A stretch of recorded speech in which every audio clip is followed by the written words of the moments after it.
The best and fastest way to improve your filmmaking skills is to create short films all by yourself. This helps you understand every aspect and role involved in filmmaking, no matter what project you're trying to put together. In this video, I want to break down how to plan your short film and the behind the scenes of filming so you can see how you can bring your vision to life. There's so much that goes into creating anything in filmmaking, but it all starts with an idea. You can create a short film about anything. It doesn't have to be a new, crazy, or complicated idea. Just have your voice behind it and come at it from your point of view. My short film is about how I miss photography and how photography has made me a better filmmaker. With an idea in mind, you can create a script to flesh it out and start thinking about how you can visualize the world you're building. As I write my script, I've already thought about some shot concepts, and I start to jot down random ideas on a Miller noteboard to keep track of what I'm thinking as I finalize the script in Google Docs. With the script done, you can fully dive into the planning stage to get closer to filming. This is the pre-production. Here, you want to plan every single detail you can, so when you actually go to film, the process is as smooth as possible. I love using Milanote for pre-production because I can plan my work in the way that best helps my brain stay organized. You can plan things differently than I do, but here you'll see every detail I thought about that you should also care about when putting your own projects together. When I first started planning, I made an ideas board with those random thoughts I mentioned earlier. Any early thoughts I had for creating this short film, I wrote them down here. From random location ideas to what I might want to wear or how I would want to open the film. This is the messiest board you will see, filled with scattered thoughts. I went out of this board and created a home-based board that I usually have with every project I plan. I have a column in the middle about the project with 1. My decision on the aspect ratio, as that is always very important to be aware of, and 2. The final script of my video from Google Docs. Sometimes I write other notes below, but to me, those two are the most important to have front and center. On the left side, I created another column called Project Boards that features all the other boards I needed to bring this project to life. On the right side, I created a column for the gear I believe I would need. And the rest here are just still inspirations I gathered from ShotDeck to help me visualize my concept better. The next important board is the video inspiration board, where I found video references for ideas I may want to try in my short film. Any videos I enjoyed that could connect to what I'm making, I added here. Next, it's time to start shot listing.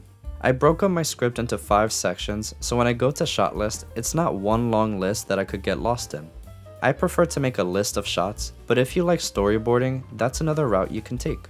I create a checklist with the shot description for what is happening in the shot. Next, I have the frame size, so I know if I want a wide, medium, or close-up shot. Then I have the location, so I know where the shot takes place. And finally, I have additional notes I have for each shot listed. I added photo references for some shots so I can visualize it better, and I created this exact shot list for every section of the short film in its own individual board. I wanted this short film to feel like a mini documentary, so I also made my own interview setup and a board to go with it, showing the gear I would need and inspiration on how it should look. You can see how I go from this board to the final interview shots. I also had a board just for locations because I was going to be bouncing between different spots and I wanted to have backup locations just in case. I even had a whole board dedicated to the outfits I wanted to wear and organized based on location, so I know when it's time to film, where I'm filming, and what I'm wearing. The last important board is the filming schedule, so I know how much time I would need to complete filming, the locations separated by day, the main shots I had to capture in each location, and a color so I know what outfit I'm supposed to wear with each spot. This is the simplest look at what I'm filming in each location, and the other boards go more in depth when I'm on set. Within pre-production, I also did location scouting, so I knew that when it came time to come back and film, I could achieve the shots I wanted. With all this planning done, I wasn't stressing when it came time to film. Now, this is how I captured my short film. I started by filming the interview setup and the voiceover that would go below the entire film. The day before the actual shoot, I decided to set up the backdrop and figure out the lighting so that when it came time to film, I could just focus on that. I got this red backdrop on Amazon and used 2 C-stands for this layout and attached clamps to hold the backdrop in place. I wanted to use the window as my practical light source and added a motivated light to the same side as the window to enhance what was already there. I used the Zhiyun MOLUS B500 as my key light with the lantern softbox attached, so the light spreads throughout the room like light coming from a window.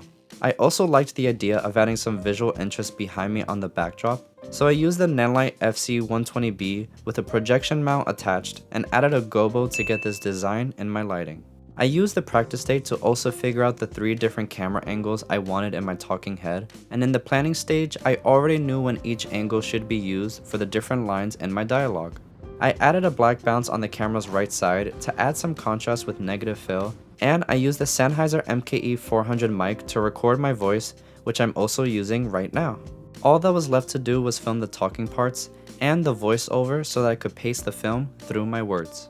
With that done, I could clear out this room and film some of the camera B-roll I wanted of the Fuji X100VI. This was simple as I did some light set design with the cabinet, a lamp, and a harsh slash of light on the wall. I put the camera on a tripod and shot different moments I had from my shot list.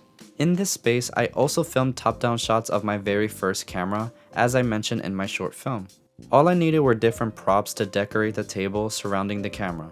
One of my favorite sequences I filmed here was me studying the Sinners IMAX film strips I got when I saw it in theaters. For this, I didn't have to wait until it got dark.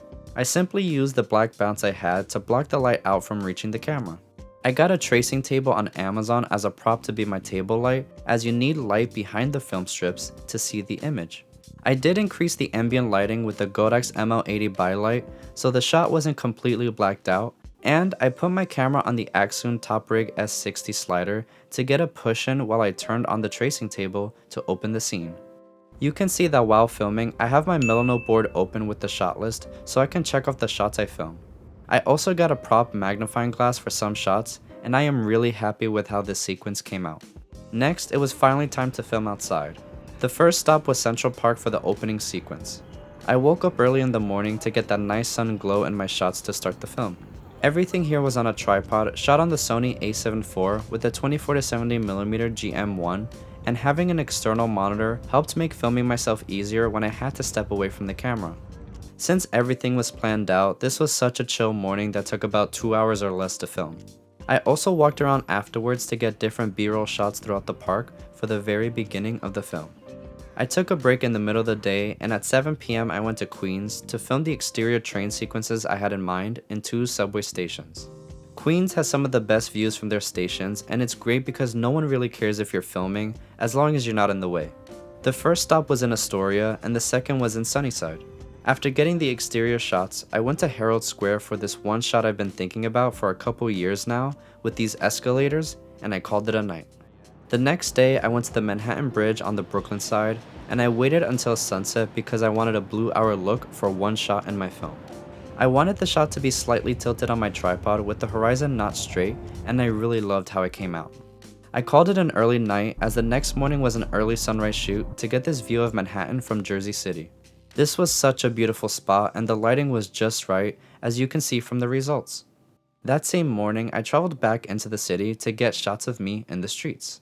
This was definitely one of the harder parts to film, as people are unpredictable with how they're going to react, but luckily my setup wasn't stolen while I was filming. This was also when I wanted to get this lockdown perspective shot of my X100VI while roaming the streets, and this was possible with this setup using the small rig and mic visuals tracking POV kit. I set it up on a tripod before detaching it and walked around the city while people looked at me funny with this rig. But I am happy with the results, and this is something I'll use in the future for more interesting perspectives. And that was pretty much the bulk of this short film. I had a few additional shots to film on my rooftop and at home, but I hope this helped you see everything it takes to create a short film or any video project. Planning made this that much easier. Just go out there and create, and as you put more of your work out there, the better and easier it becomes as you gain that experience. Leave a like and subscribe if you're new to the channel, and comment below what has helped you become a better filmmaker. I'll see you in the next one.